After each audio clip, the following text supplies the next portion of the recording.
林小姐，民政事務局同立法會好似呢兩日開會喎，有咩睇法啊？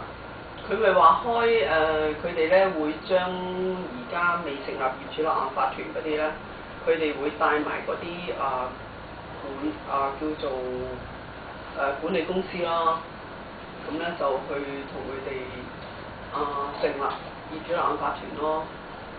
咁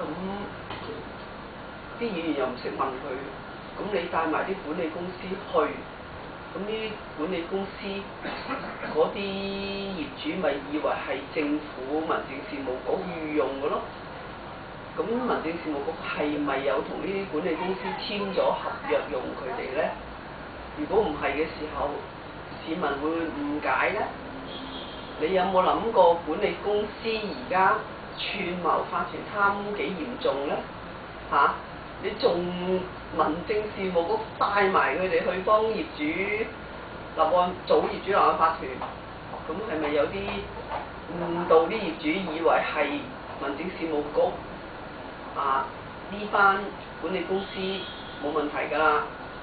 咁日後貪污啲人咪更加個懷疑心減低咗，咁樣貪污嘅成分咪高咗咯？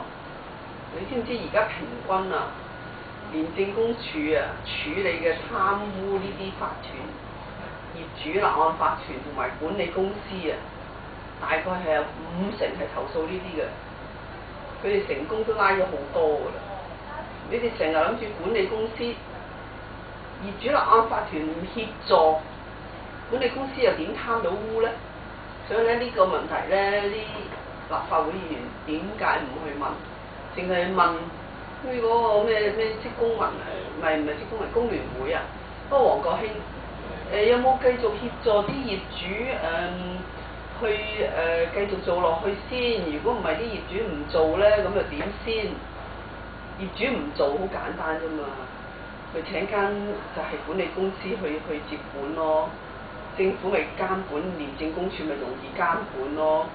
你而家搞到亂晒龍，你根本就廉政公署又查唔到，係嘛？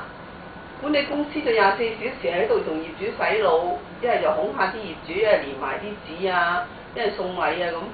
民政事務局根本成日都話出啲指引，你指引嚟啫嘛，係咪？指引冇用噶嘛，法例啲人都可以走法律罅啦，係嘛？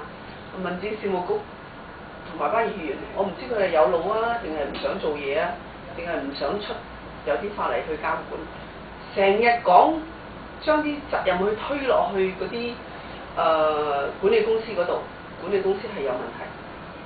我承認佢哋就係好大筆管理費嘅，當然唔係你哋想象中係咁少啦，多幾百蚊，你哋每個月交幾百蚊咁少啦，係好多嘅。但係業主立案法團嗰度咧，回翻幾多俾法團咧？佢哋又唔講喎，唔問喎。法團都串謀好嚴重，佢哋都回好多嘅一次維修。所以呢樣咁嚴重，佢哋立法會又反而唔質詢民政事務局嗰啲咁嘅指引，同埋話成日都話派民政事務局去協助啲業主立案法團開會喎。你真係我話俾你聽，我哋嗰條街有5棟大廈，我參加過2棟啫，嗰3棟我未參加過，2棟都貪污，我話俾你聽。咁你知唔知貪污仲幾好笑啊？民政事務局坐喺度根本都唔識法例，問佢又唔識答，派埋啲20零歲啲僆仔係根本完全唔識嘢嘅。民政事務局係完全係廢嘅，你立法會啲議員究竟知唔知？如果唔知，唔該你睇下我呢段片啦。好多謝林小姐。